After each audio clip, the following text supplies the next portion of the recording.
5 fakta penetapan Giselle dan Nobu jadi tersangka video seks. Gisela Anastasia ditetapkan sebagai tersangka kasus video seks mirip dirinya setelah melakukan gelar perkara dan 2 kali pemeriksaan sebagai saksi atas video.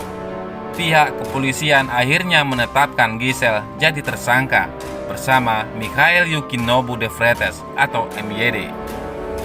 MYD atau lebih dikenal sebagai Nobu diketahui memiliki hobi bermain basket. Ia juga lulusan dari salah satu perguruan tinggi swasta di Jakarta. Nama Nobu lalu terseret dalam kasus video seks mirip Giselle pada Selasa 29 Desember 2020. Pihak Polda Metro Jaya menetapkan Giselle dan Nobu sebagai tersangka. Berikut kelima faktanya dikutip dari berbagai sumber. Yang pertama, ditetapkan sebagai tersangka. Polda Metro Jaya telah menetapkan Giselle dan Nobu sebagai tersangka video seks. Hal ini terbukti dengan dukungan dari ahli forensik serta IT yang ikut serta melakukan pemeriksaan. Hasil dari ahli forensik dan IT memang sudah keluar.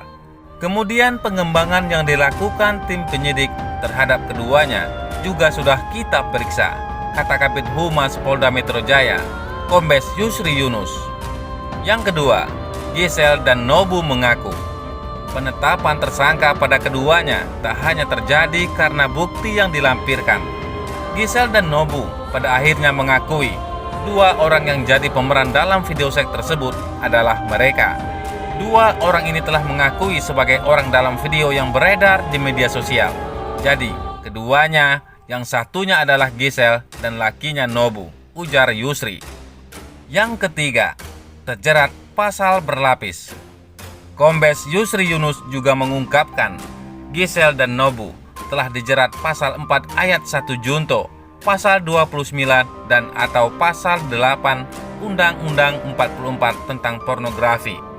Pasal 4 ayat 1 berbunyi, setiap orang dilarang memproduksi, membuat, memperbanyak, menggandakan, menyebarluaskan, menyiarkan, mengimpor, mengekspor, menawarkan, memperjualbelikan, menyewakan atau menyediakan pornografi yang secara eksplisit memuat.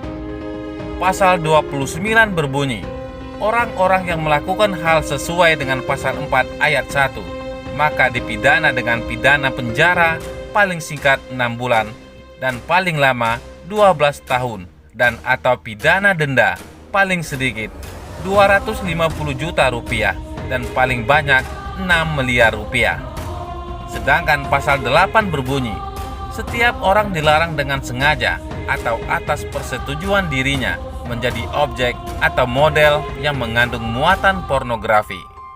Yang keempat, terancam buih hingga 12 tahun. Berdasarkan undang-undang yang ditetapkan dan dilanggar tersebut, maka Giselle dan Nobu terancam ditahan selama 6 bulan hingga 12 tahun. Paling rendah 6 bulan dan paling tinggi 12 tahun penjara. Nanti rencana ke depan secepatnya kita panggil keduanya sebagai tersangka, kata Yusri. Yang kelima, terjadi saat Giselle masih istri Gading Martin. Nobu merupakan pria asal Medan yang diketahui sebagai kenalan Giselle. Dari pengakuannya saat pemeriksaan, mereka sudah berhubungan intim saat Giselle masih jadi istri Gading Martin.